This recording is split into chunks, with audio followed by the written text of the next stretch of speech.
What's good, family? What's good, family? Look at you. Montel, where you talk That's to me, man. brother? You know how we do.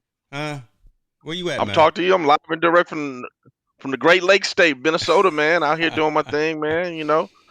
On the travel tip right now. But I mean, we all good, man. Just tapping in. Yeah, doing that Got to hotel continue with the living. no sleep. Got to continue with the no sleep thing, man. Got my shorty out here, man. Gonna drop him off at school. Yeah, Get him ready for the football season. nothing wrong with that. Get him. He's gonna attend a couple of summer school classes beforehand just to get acclimated. So, man, me personally, I can't. I'm blessed. I can't never complain. God got me here for a reason. I'm just trying to do the do. That's true. Hey, you know what? Enjoy it. That's all good. Got the man there. Hey, pick up some college swag. You got to rock the school. You see, Yo, like I said, my son just went to Oregon to do some college tours, so I'm rocking some OSU gear. But I'm expecting something from you as well because I need to rock some of that them college numbers. What number he wearing?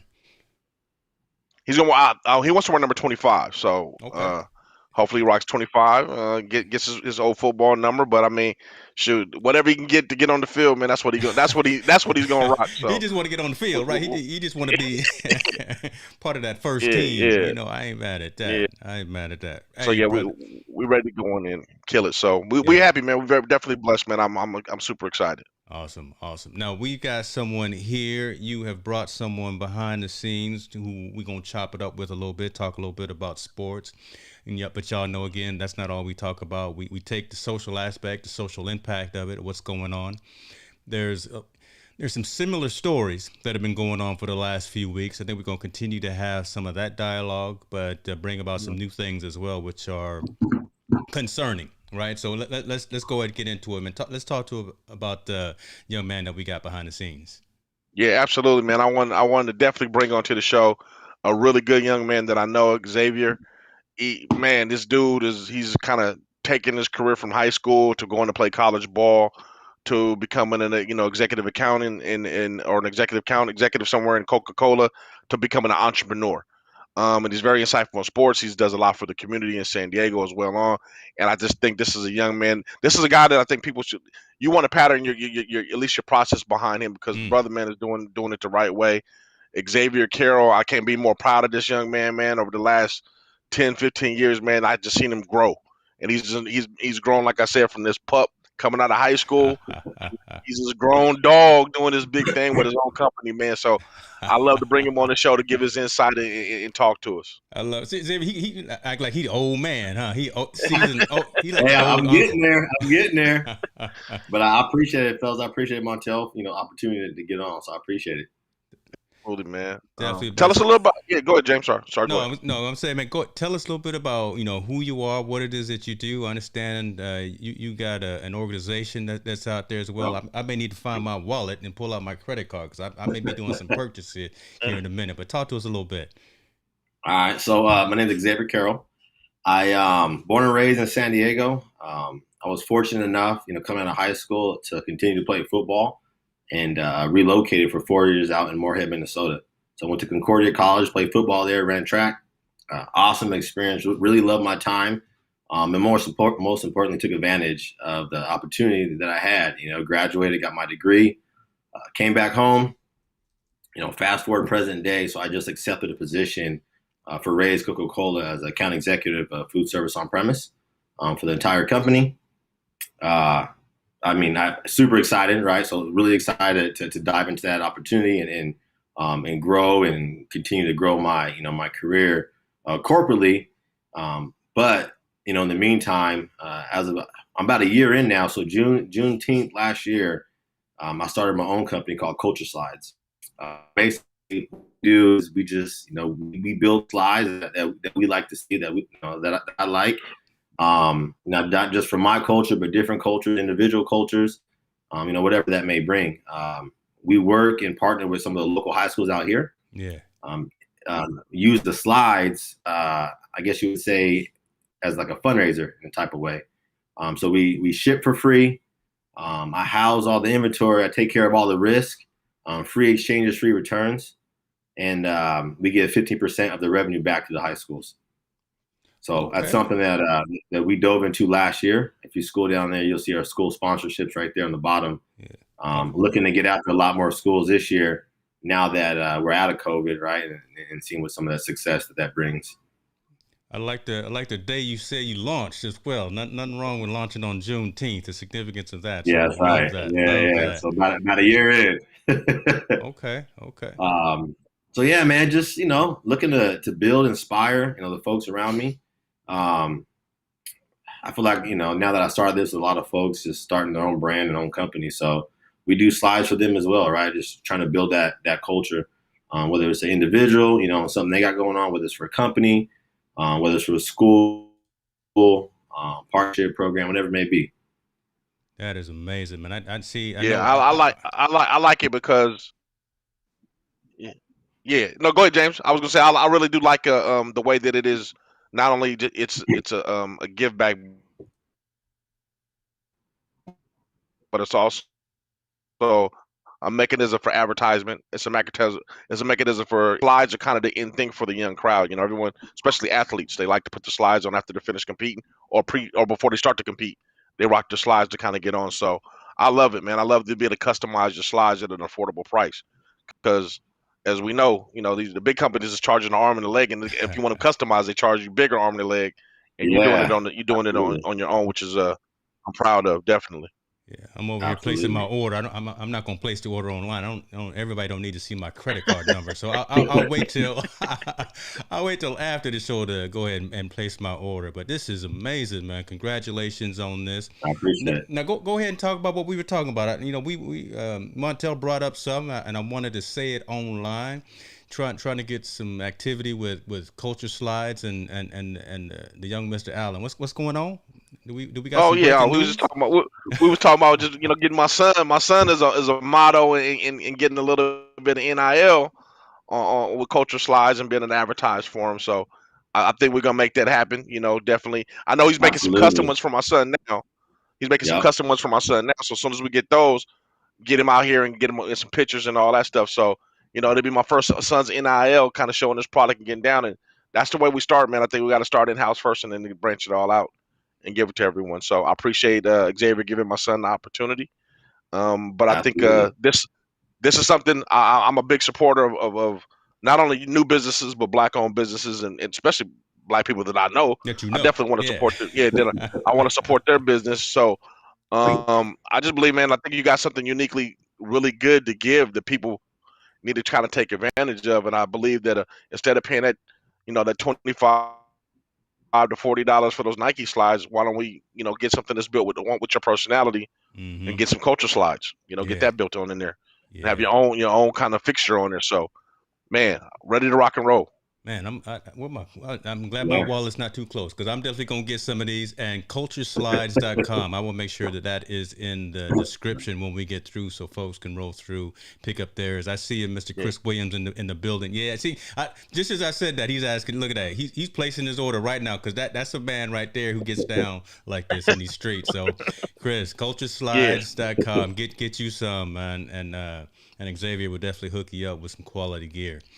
Let's we're gonna have to get some Team No Sleep ones, right? Some Team No Sleeps, that logo right there. Yeah, we're gonna get the logo. We need to put that logo on. Yeah. I'll make that happen right away. Yeah, just send it to me. Put it on the real quick. Yeah, all right. Bro, definitely. You know what? Let me fire up my Photoshop right quick and send let me go and get focused. Let me go ahead and get focused. But we talked a little bit in Montel, you mentioned about the NIL.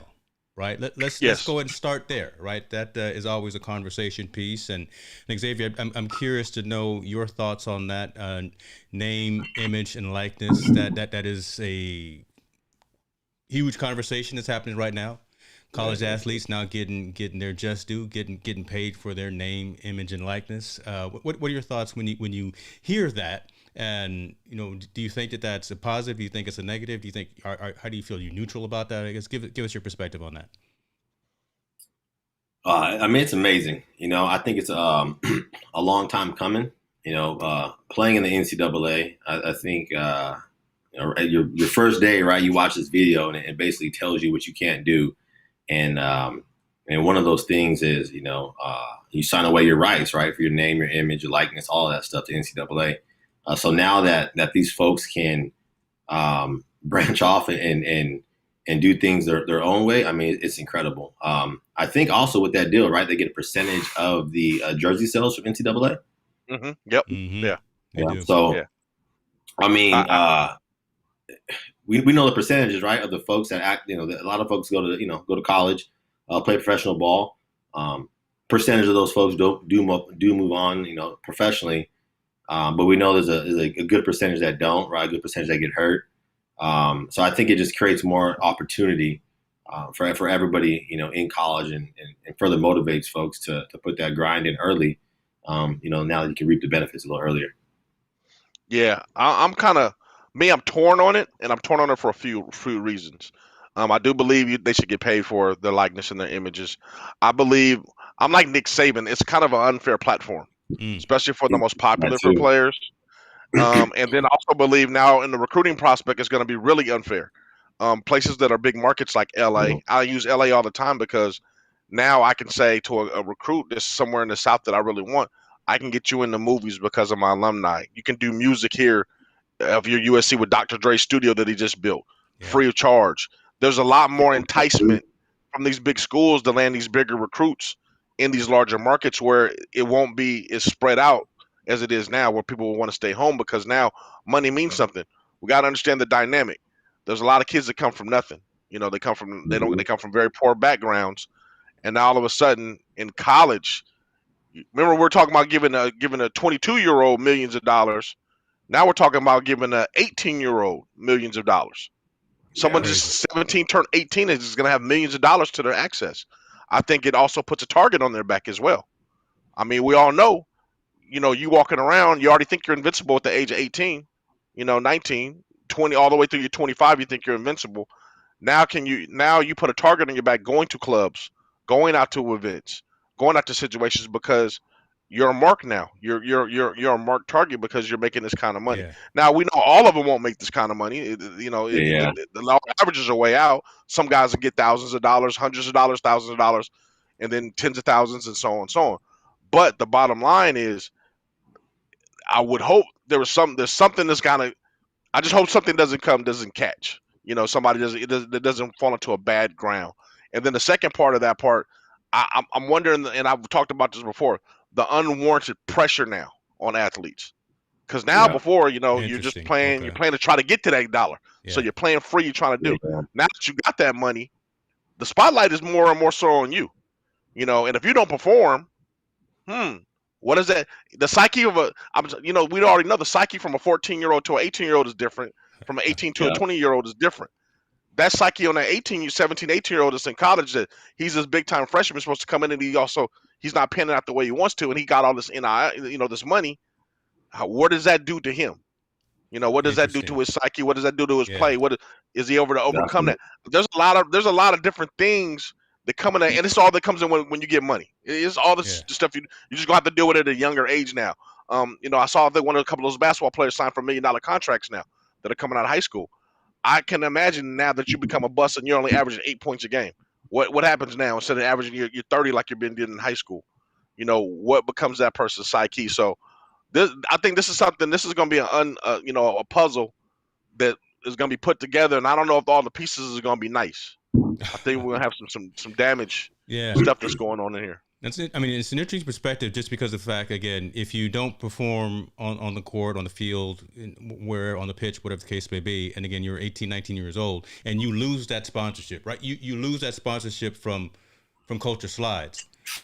What does that do to you as, again, that student athlete, right? Because now you probably lost that endorsement, you've lost that chunk of change that was coming in. Now you got to refocus your mind again and make sure you get the grades straight, keep them right, make sure you start performing better on the field or on the court so you can maybe get those partnerships back. But again, at 18 and 19, it's a whole different conversation than someone maybe 24 or 26. Giannis is 26, those kind of things at that different age level. I'm not sure if that's really been, I'm sure it's been talked about. I'm sure that they're planning on doing that, because just like when athletes go in from a professional perspective and they have counseling on how to manage their money, apparently not all of them pay attention to that, because a lot of, we can get in that too. But I'm quite certain that, they'll have someone at and OSU talking to athletes about when you come in, you sponsored or you partnered with Culture Slides. Put your money here, do this, get a lawyer, get an investment bank, do all of that stuff around that, get you a tutor, right? Get your mind right, and get you the right people around you. Xavier, But you see, you're talking from a gentleman that's seasoned. I'm glad you didn't call me an old man, but Just saying, you're talking from a person that's seasoned. I mean, you got to think, what does a 17-year-old want?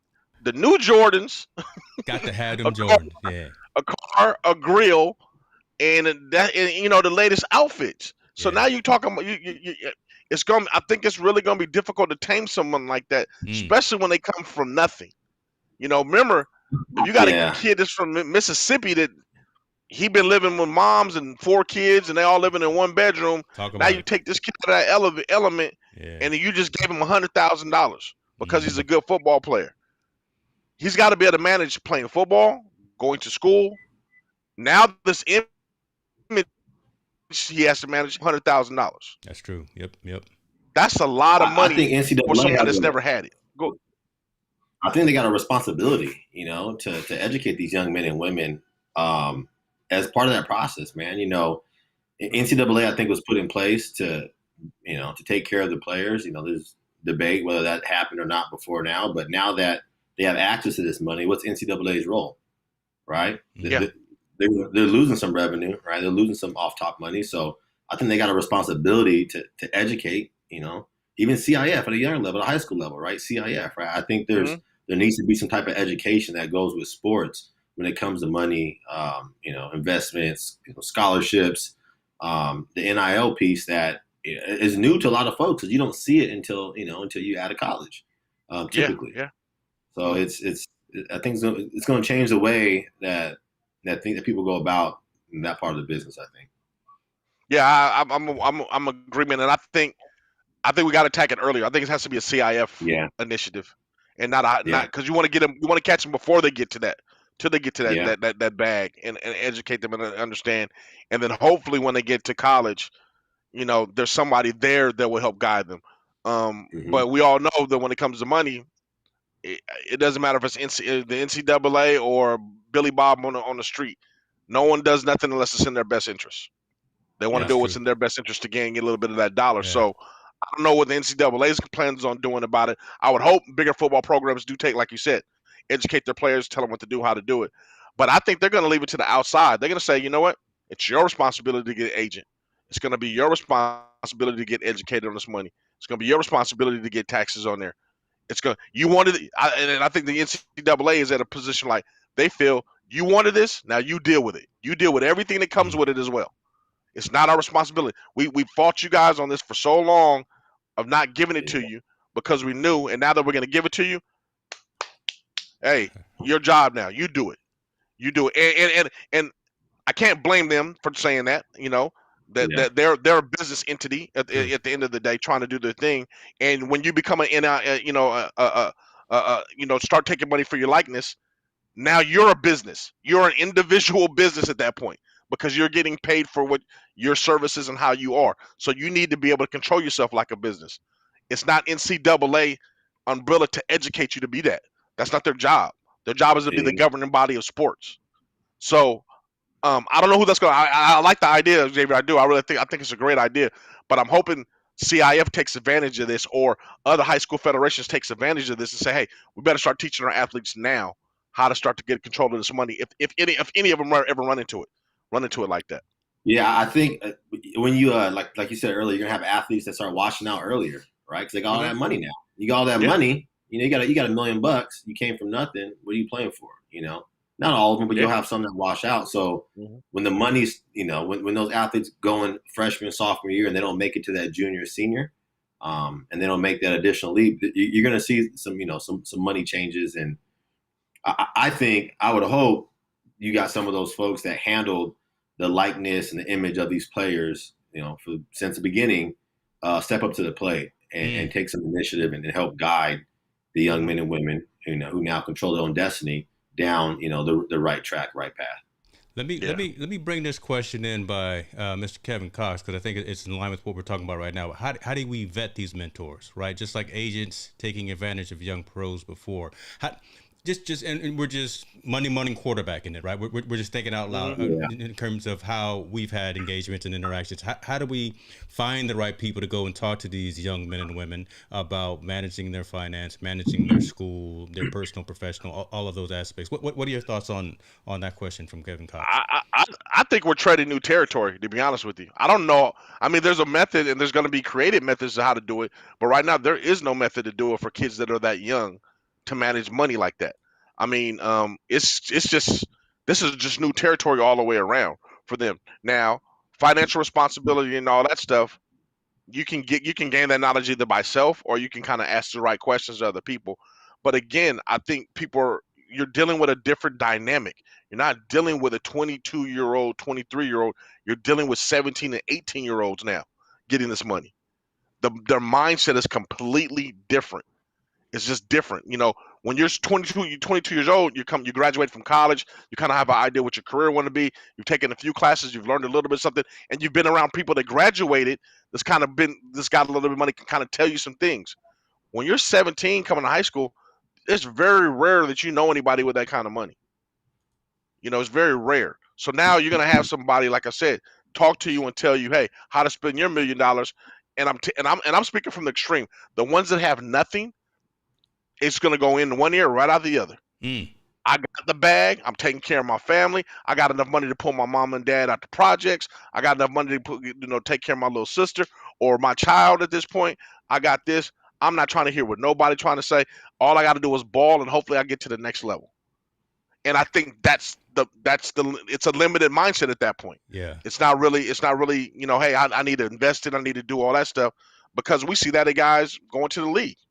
They get their first contract. Shit, it's over with.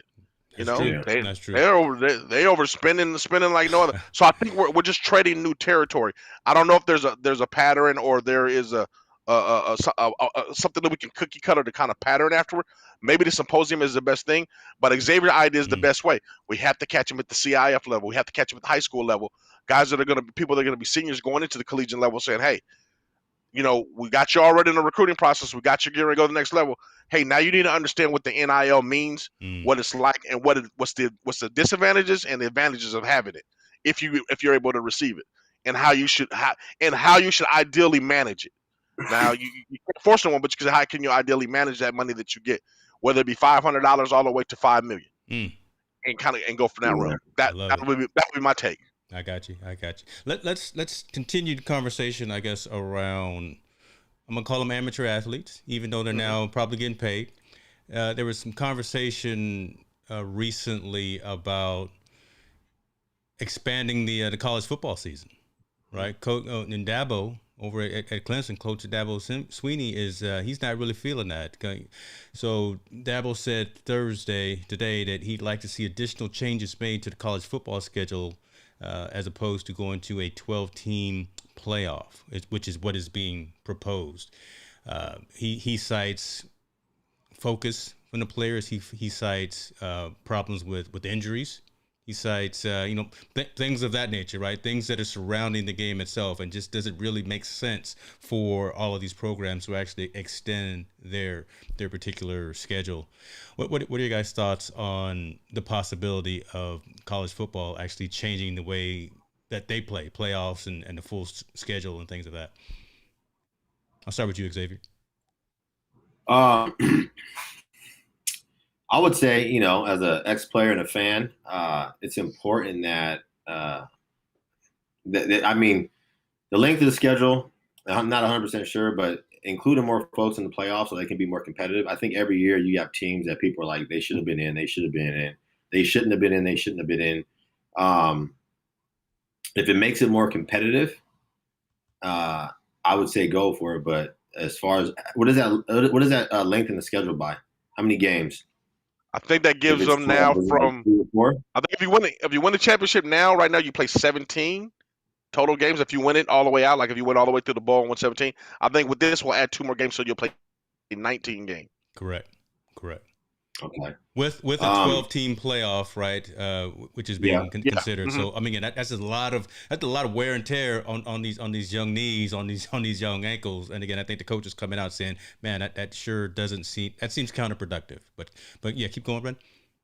I think there's room for the games that don't mean nothing. You know, you see games where you got 70-point spreads, and I get it why the other school is playing, right? There's money involved, but from a player standpoint, I mean, those are opportunities right there. So if you're going to cut something, cut the games with the ridiculous spreads that aren't competitive. Those are the games I think that produce the injuries when you have that different level of of skill playing each other, and they're playing for money at that point. You know what I mean? So there's not really more behind that. NCAA and the school that's playing the larger schools getting that cash. Yeah. Yeah. I think I agree with us with Debo to a certain extent.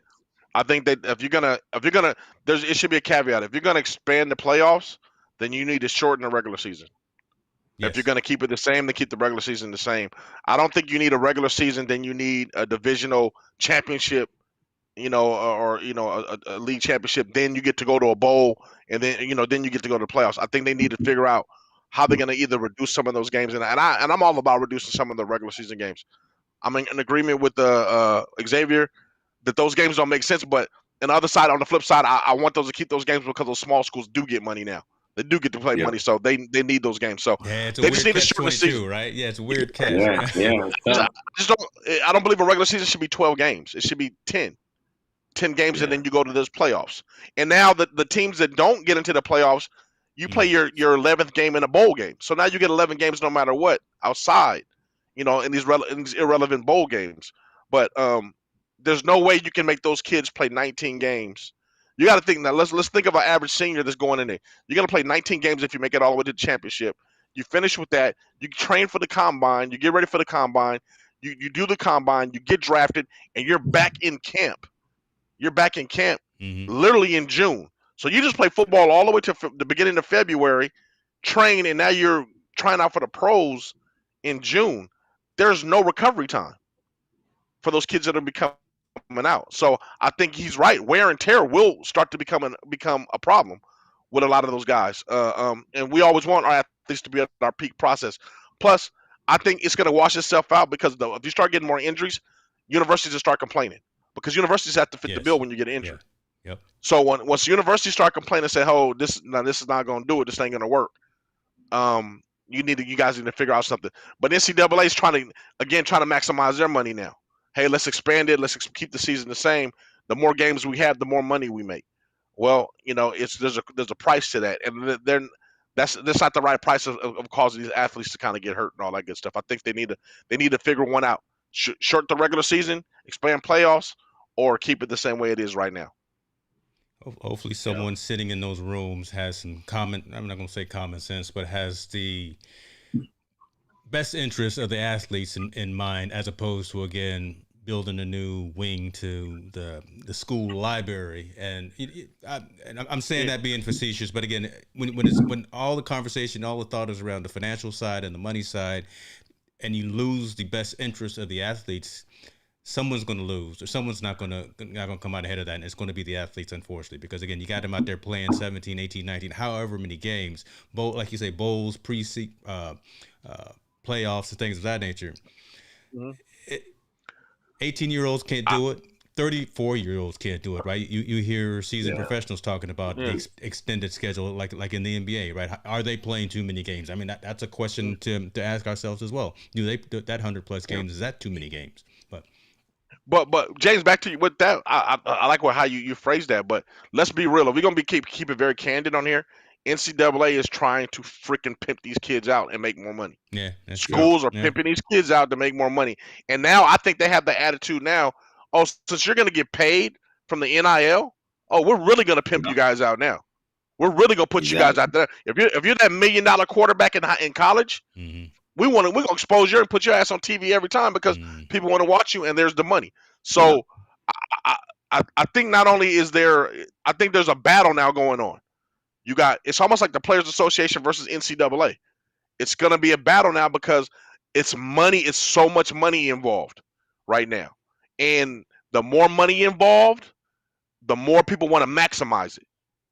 And unfortunately, it's going to be the expense of some of these kids, that you want to play in. I don't envy you right now, Montel, because you are literally in the middle of this. Right. Again, you are in the Midwest right now. Your son is about to sign all the paperwork. He's about to hit the field, and this conversation is relevant, like nobody's business to you. So I mean, the parents are obviously going to be involved in this because again we're dealing with minors and things of that. But I hear you, man. I'm hoping for the best. I just don't know if we're going to have the best because again, I think there's just too much real money that's involved to where that's going to be the best. It's going to be like lobbyists, right? It's going to be like political lobbyists coming in. I'm gonna throw you out there, Xavier. I'm saying, hey, Culture Slides is going to come in there and they say, look, Star, this QB right here, he's going to wear our gear every single day in class, at practice, and whatever. If he ends up slipping up, I'm pulling my funding from the school. You know what I mean? I think it's just going to be those heavyweights in terms of capital organizations and sponsors that are just going to be doing that. Forget the boosters. Now it's the Coca-Colas, it's the Culture Slides, it's them that are really running the show. We think it's the athletes because they're not getting paid for it, but it's really shifting to a very capitalistic society. So. Talk to me a little bit about that. I know I went on a little bit of tangent there, man. I didn't mean. I'm still gonna buy me some slides. Don't get mad at me. Don't raise my tax price. Look, still charge me the regular tax price. No, I think like you just said, corporate is now turned from boosters to corporate America. Now is going to be running college football. Yeah. Because now corporations and people that have the big dollars and the big money and the big things to put in there are going to be the ones to be able to give that money. Now, I'm sure as this goes on, there will be some regulations in place because they'll figure out mistakes as they go along and correct them. But this first go around, man, I like I said, there's no way in the world Matt Brown, for the quarterback from Alabama, has $2 million in NIL endorsements right now.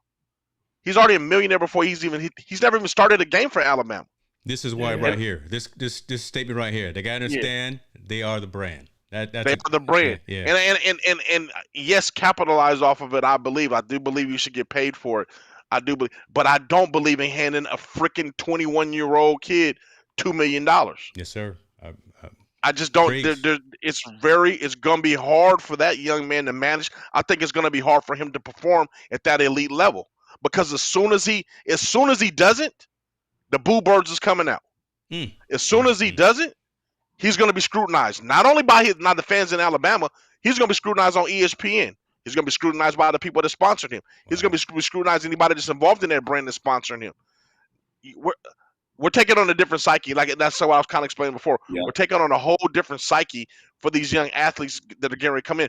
I think the pressure is going to be unbelievable. And as we always talk about mental health, we're going to really be talking about mental health in this situation when this stuff starts to happen.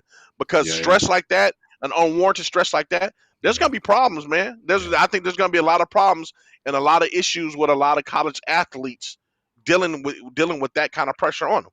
Yeah. Yeah, hey, shouts out to Keely Dunn here, and exactly what you're saying right there. It's interesting. Didn't realize that the downside of college athletes are being paid. There's so much going on, right? So again, we're looking at that the whole flip side of what's happening. The exposure, the pressure of needing to perform. The mental health aspect, which is I'm glad, which is top of mind with a lot of people now. Shouts out to Naomi Osaka just for starting that conversation. We're seeing some controversy with that conversation from some political folks here in the United States. We can talk about that somewhere later too. I don't like that, but yeah, there's just a lot of things that are in the mix here, and they got to get it right. They got to get it right sooner than later as well too, because when these kids start going to school, like your son who's there right about to walk on campus tomorrow, suit up, they have to have some things in place and procedures in place to be ready for these aspects. So I know we were talking about the extending of the season and all that, but it still is rolling back into the NIL conversation. It's rolling back into amateur athletes now being treated as professionals and how it all matters. It all matters from the education perspective and also matters from the financial perspective. Extending the season brings more money to the institution, does it bring more money to the student? Does that turn them into, how does that affect them as well? And then injuries and things of that nature. So go ahead, Montel. No, I was gonna say, James and Xavier, this is a question for you.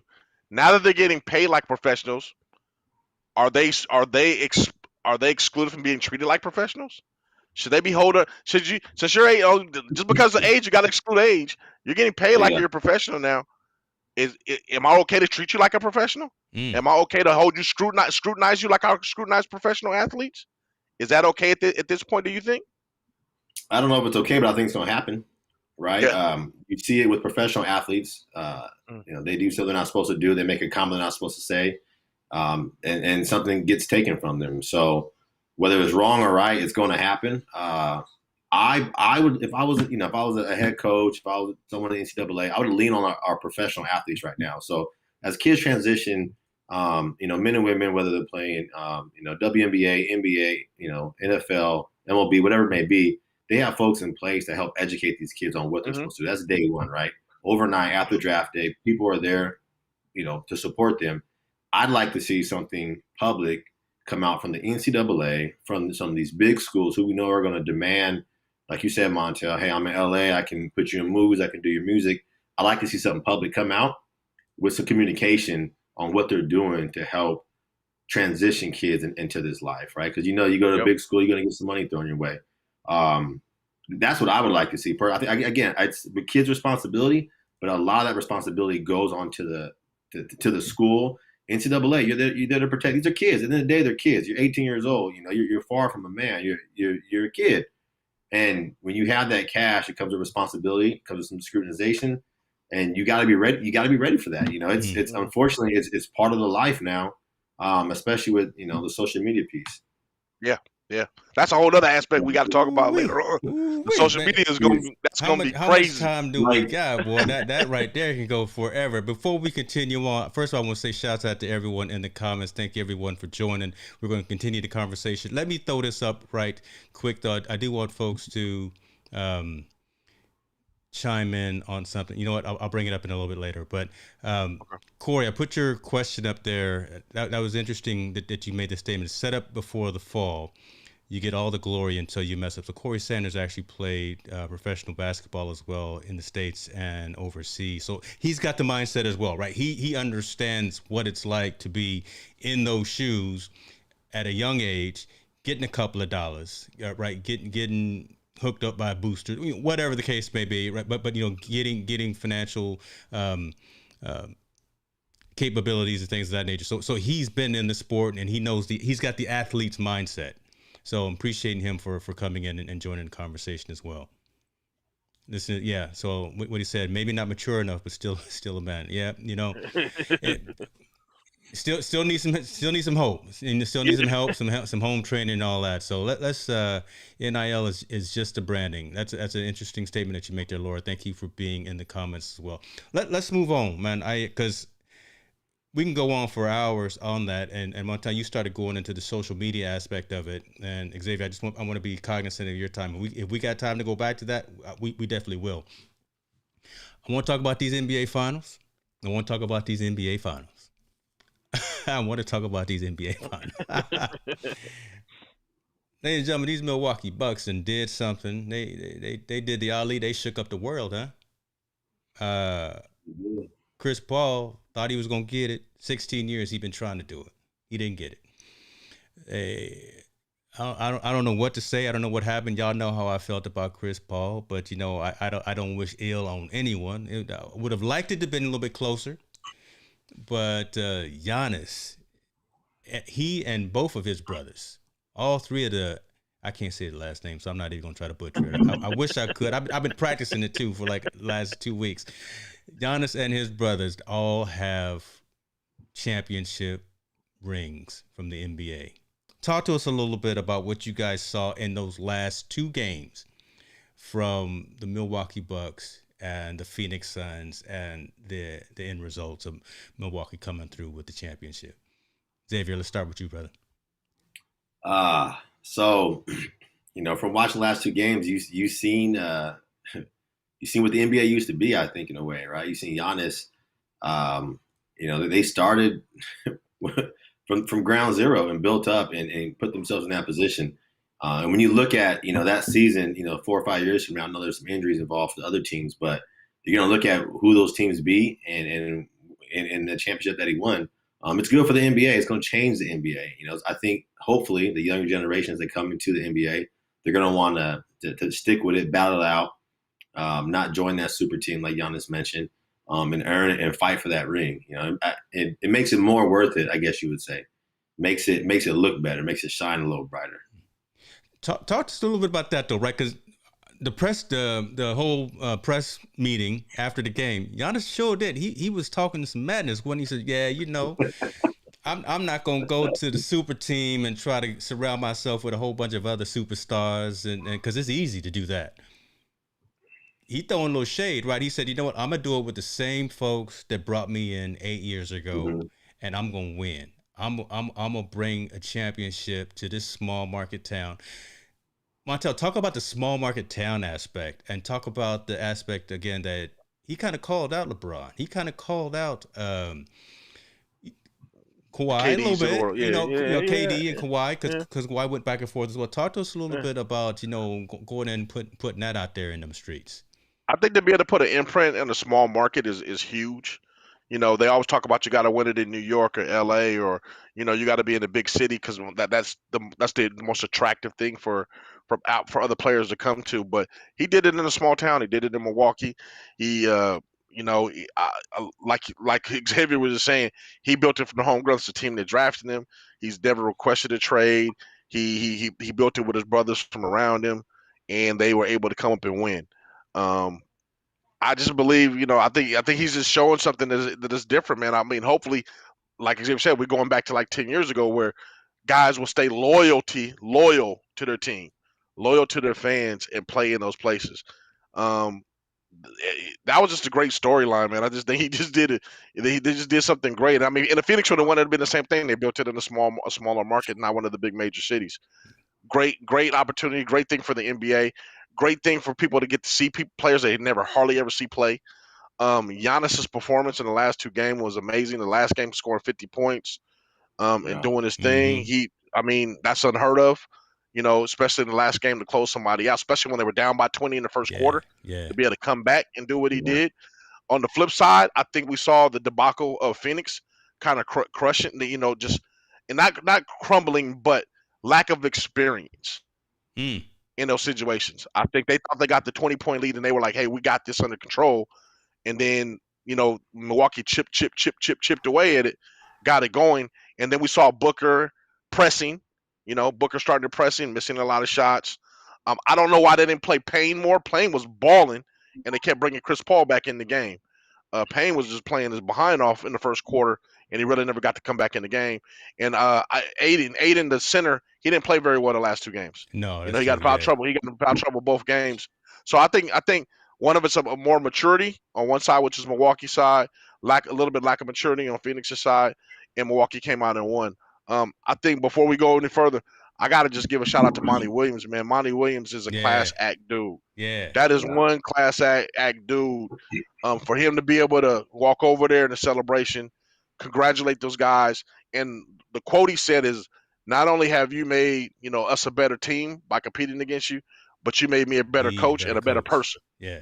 I've never seen a coach. I've never heard of a coach doing that. They probably have, but for that moment, that type of a stage, Monty Williams going over there and congratulating that team, that was a huge display of who that man is.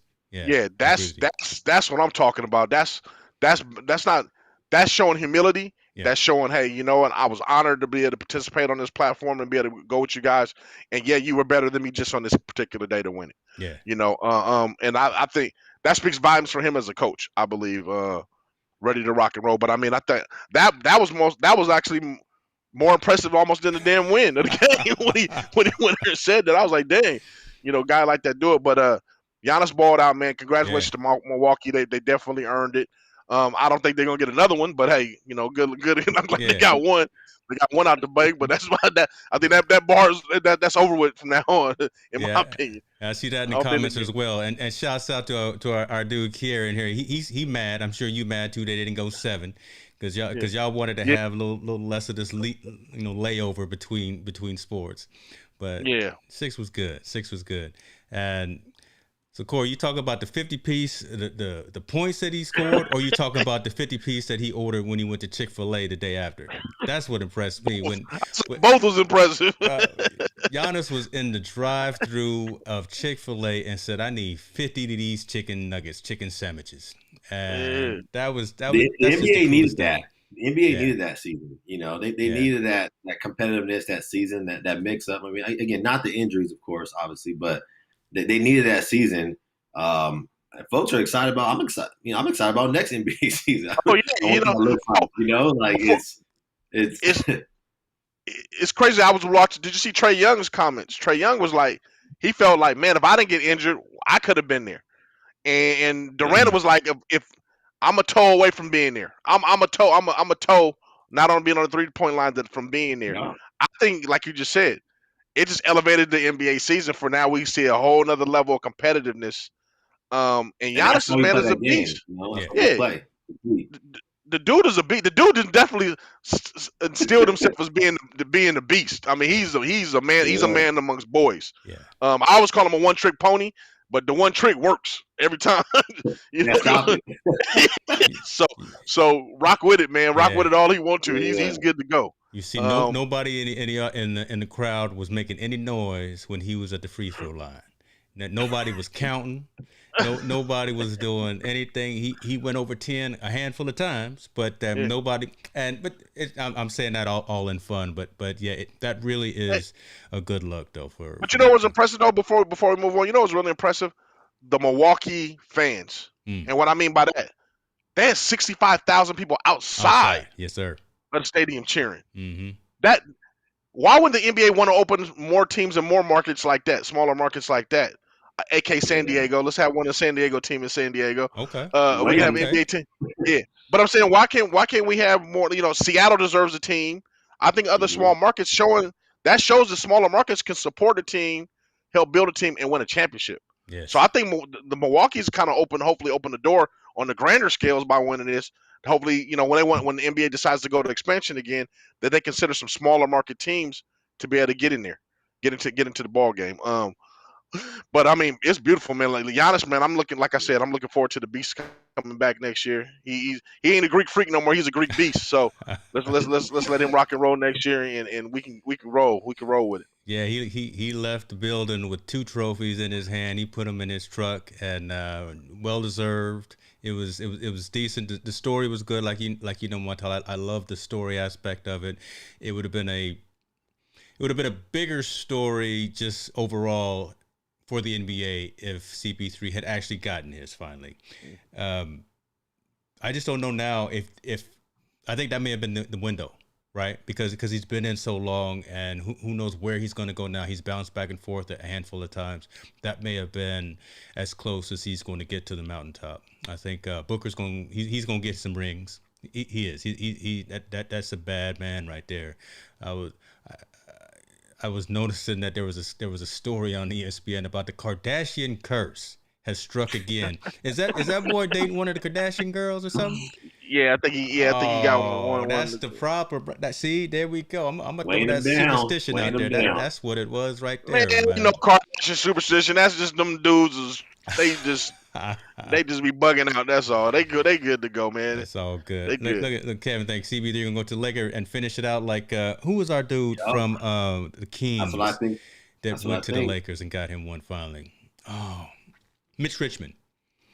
Remember when Mitch left Sacramento and went to LA? I think he finally closed out his career and got him a ring there. So. But I think CP3. I think you're right, Xavier. I think CP3 ends up in the Lakers. I think he wants to play with LeBron before his career is all over with. But I mean, I don't even know. Do they want to play with him?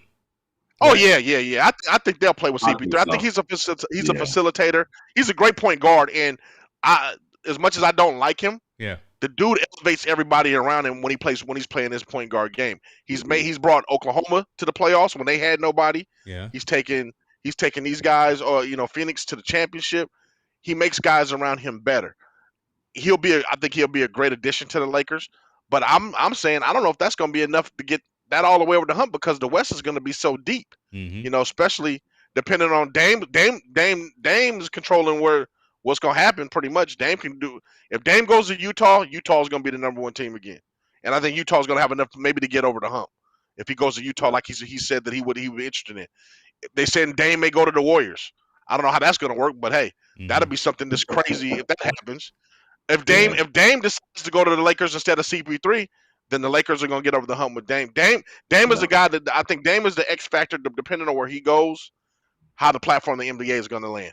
Now, I believe on the East Coast, on the East side of the things are going to kind of play out themselves. It's going to depend on what Philly does with Ben Simmons, how they get rid of him, what they get back in return, and what free agencies decide to bounce over to the East instead of staying over in the West to become stars. So let me ask this: so you're putting Dame up there higher than Kawhi for someone who may be the difference maker right now? Right now, yes, I am, because Kawhi can't stay healthy.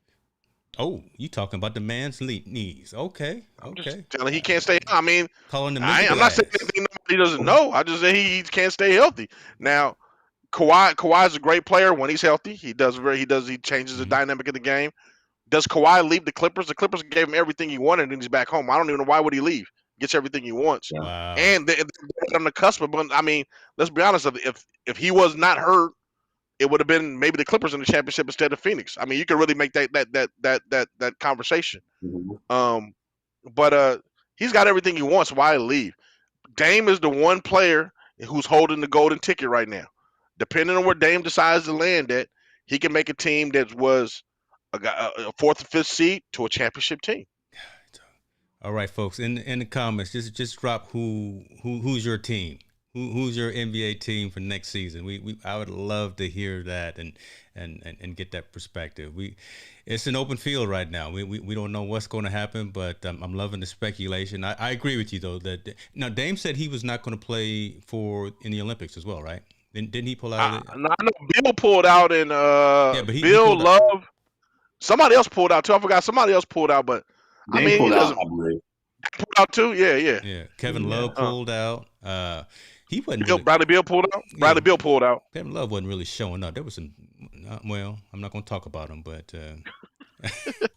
yeah, Bradley Beal pulled out. Bradley Beal pulled out. So hey Xavier, we trying to get sponsorships today, and every show that I do, I'm talking bad about someone, and I'm just closing the doors on something. So I need to watch what I say sometime. But yeah, a lot of the names are pulling out. All right. I see y'all. We got Brooklyn. We got Philly. We got Golden State. Okay, nothing wrong with that. We'll see what happens. Philly. Let's talk about Philly real quick. What you need, brother? Go ahead. What you think about Philly? Who? Xavier, your comments. What you think about Philly? I was going to say because he's the one that's going to tell you right now about how he feels. Yeah. They gotta shift them up. They gotta move them around. They can't win with the team that they have. It's just not going to happen. What do you think they need? What do you think they need? Get rid of Ben there. So. Oh, you cold, dude. What? Why? Just mad because he don't shoot, or he's scared of the ball? You gotta develop your game. As a professional, your game has to develop. Kawhi is a good example, I would say. Right, Kawhi coming in the league and development that his game has made over the years. Even with the Bucks, right? Your game has to develop. So if you can't shoot coming in, you got to be able to shoot. A few years in or a few years more. Like you try to don't write. Don't be politically correct, brother. Go ahead and say what you want to say. Like I said, the man he's scared of the ball. He's scared of the ball. You got to develop the game. So he needs. I heard his brother's a shooting coach. Is that what it is? And then maybe fire your brother and get a real shooting coach. And, I mean, you got everything at your hands. All the assets are your disposal. So you gotta take advantage of that. Use the tools. They got that shit been around though. Yeah, I mean, I think Ben. I think he's just one of the problems there. I think they need to develop their identity. I know they've been trying.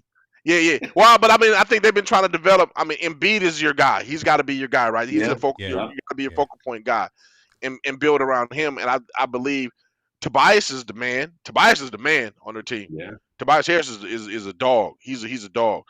But I think the other pieces around him are, not as complimentary. Ben Simmons, they thought were going to be the complimentary player. He has all the skills but scoring. He has every skill you want in a player, but able the ability to score. And I think that I think now, and he doesn't use his height to be able to be a low post player to be as tall as he is for a guard or a point forward. So I feel bad for him, but I don't think he deserves all the scrutiny for Philly, and I really don't think he deserves all the scrutiny in Philly. I think Doc Rivers, to me, great coach, a little overrated.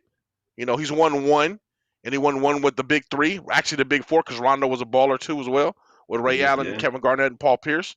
He won it with a super team, and now that he has to go in there and redevelop a culture, he hasn't been very successful at it. He did okay at the Clippers, but it wasn't able to get over the hump, and he's doing the same thing with Philly. He's doing okay, but he's not able to get over that hump. And Doc has a notorious way of not doing very good at the end of games, and I think that comes because he doesn't have floor generals at the end of the game. He doesn't have a guy that can control the game, to control the tempo of the game. I don't trust Ben Simmons to control the tempo of a close game. He's not that kind of player. No, he's not that. No. The one guy he had was Chris Paul at the Lakers when they almost got over the hump, but he was they were riddled with injuries when they got to the Warriors, so that's why he lost that game.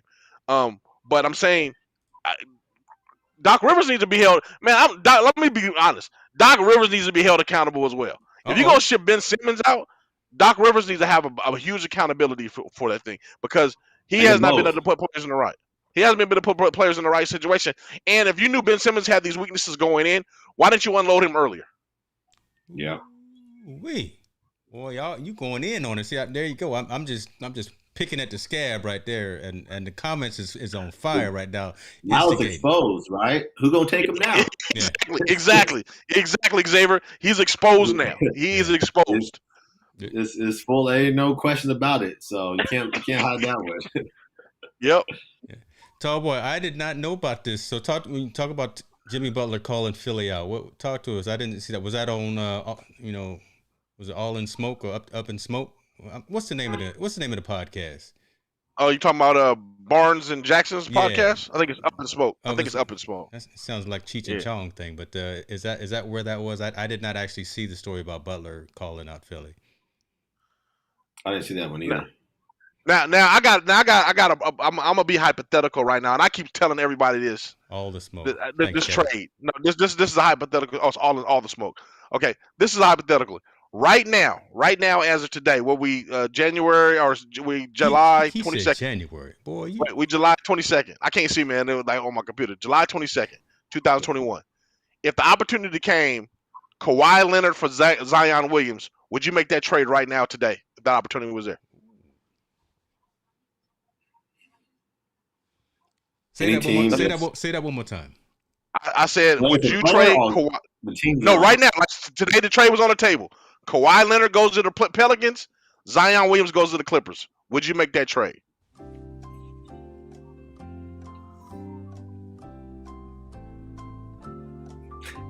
That's for you, Xavier.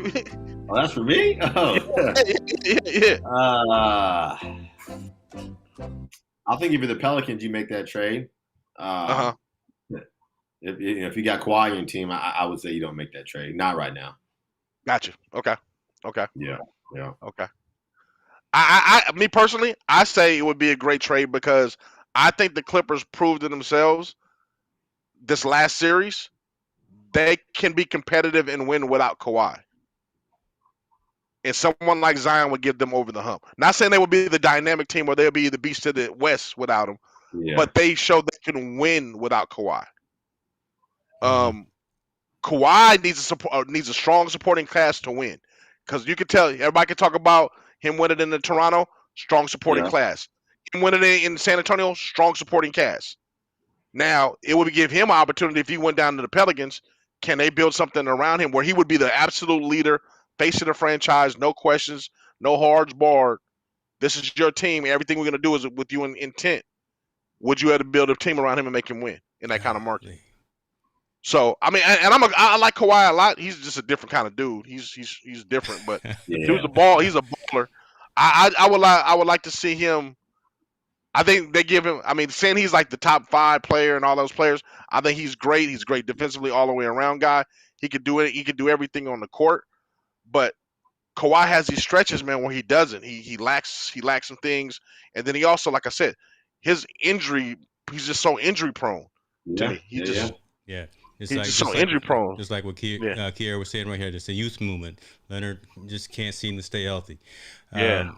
We can keep going on with that for a long time. I put my Jeopardy music on because that was a great question that you asked, man. But let's go into this last story because I think we need to talk about this as well because literally it's about to take place before we know it.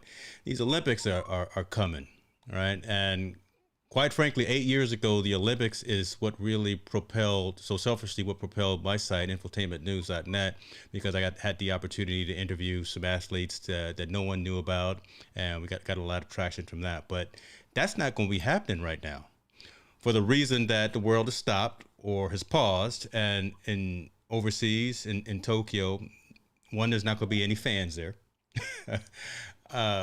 If the athletes that I did reach out to try to rekindle and repeat that same situation that I had 8 years ago, a lot of these athletes don't want to talk because they don't feel comfortable going there. They're frustrated with just the whole aspect of why are we even still having these games in 2021 when we've got COVID, we've got Delta variants of COVID, we've got people that are athletes that are testing positive now as they go there and they lay on those cardboard beds and they're finding out right that the facilities are what they are, and then again a lot of these athletes are testing positive while they're there, not here. Once they get there and they get in the Olympic bubble, the Olympic city bubble, they are still unfortunately coming back with positive tests.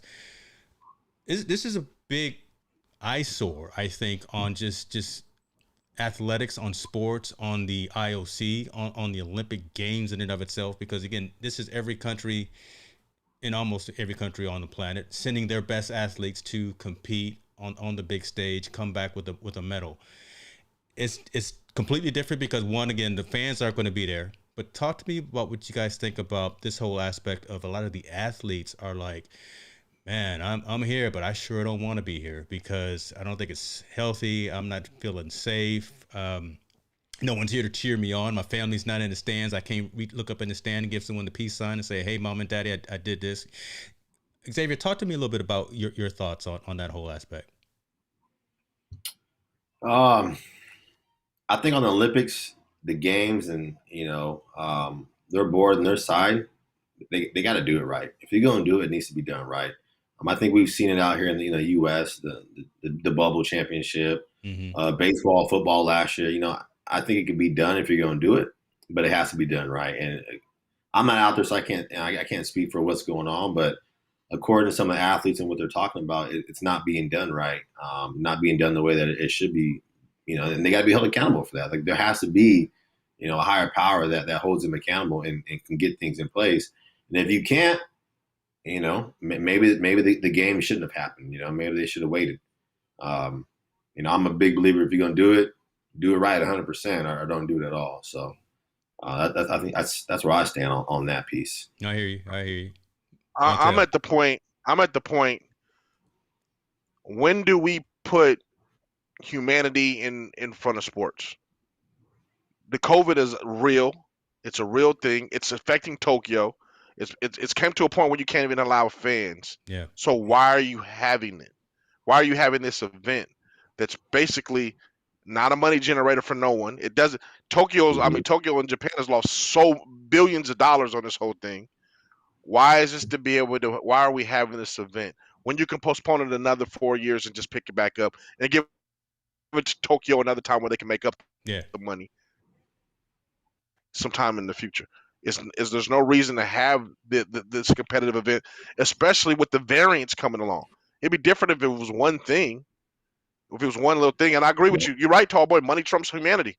But I'm asking myself, when is one point where athletes are gonna be like, shine it? I gotta go. And I know this is how some of these athletes have to eat. They have to. They're getting paid to go out there and compete and be a part of the Olympics by their sponsors or by the country, whoever. But it needs to be canceled, man. Right now, it's just not worth it. It's not worth it. I mean, I watched a little bit of the soccer thing. It was not. It looked like watching practice. they were like practicing. We It here looked like they talking were in about practice. practice. We talking about practice. Yeah, yeah. It just it's just bad, man. And like you said, Xavier, you're right. If it's not done right, then why do it at all? Because right Yeah. now, Tokyo and Japan have a tarnish on their eye Yeah. as a It's gonna country. stain. It's gonna stain the Yeah, game. it's a It's gonna big stain on the stain. You're game, right.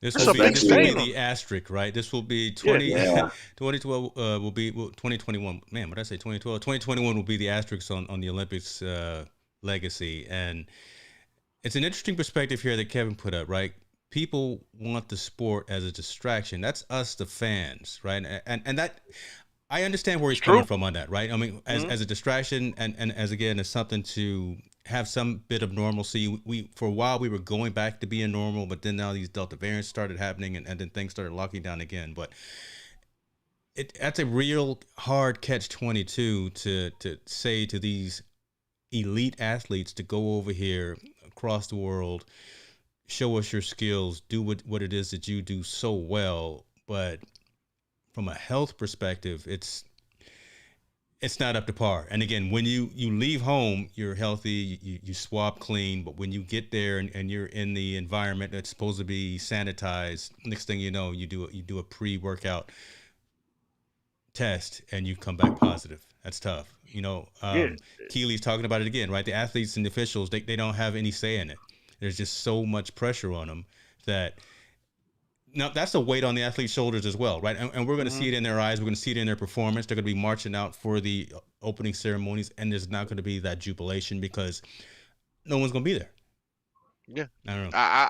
That asterisk, man. Like I said, the no fans, this this new uprising of the variant and COVID spreading, not only like you said outside, but also with inside the bubble and inside the Olympic facilities. That's happening. It's gonna be, when is the Olympic Committee gonna say, okay, that's enough? We got to It's time for us to pull out. We're not gonna have these events. Let's we got to pull out of it. It's not Yeah. worth it at this particular point. Mm-hmm. And it's crazy that they feel they don't have enough of a backbone to do that. They rather jeopardize those hundreds of athletes Mm. instead of doing the right thing. Wow. It's and Yeah, that's Wow.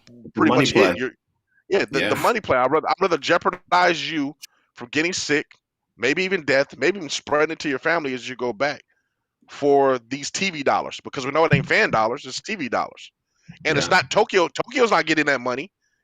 mhm, NBC is getting that money from sponsors. So NBC is putting that pressure on them to say, "Hey, you guys got to do this because you get a portion of this money, not all of it, but you get a portion of this money. We get a big portion of this money. You got to go out there. We got to get these people out here to perform."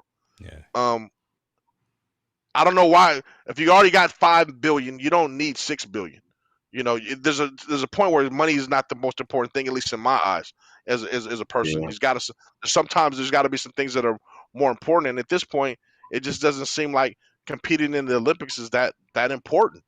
And like you said, with no fans being there, it doesn't It's even seem crazy. like a real Olympics. It's like, wow, you're just basically running a race like you do in practice. You're basically boxing like you do in an empty gym. You're sparring against somebody.